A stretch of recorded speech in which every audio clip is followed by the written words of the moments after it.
Assalaamu calaykum waraxmatullaahi wabarakaatu dhammaan dadweynaha ku nool gobolka Minnesota.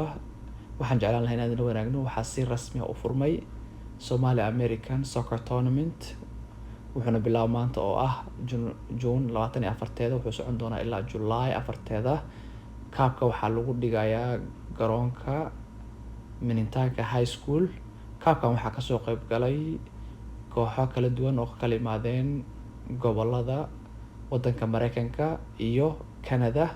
Kaabka ujeedadiisa waa isdhexgalka bulshada iyo dhiirigelinta dhalinyarada. Kaabkan waxaa soo abaabulay Coach Kanu iyo Coach Hussein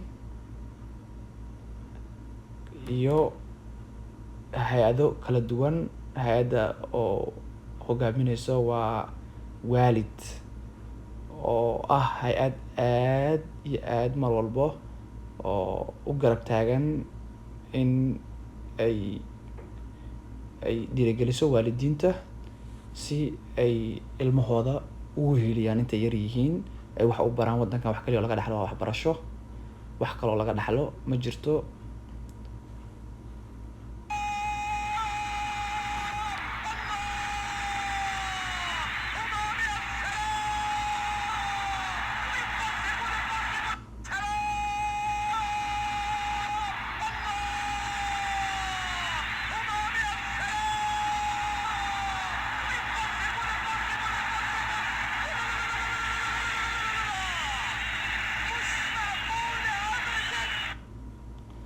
Maanta waxaa ciyaar aad u wanaagsan soo bandhigeen kooxda da'da yar Minneapolis United.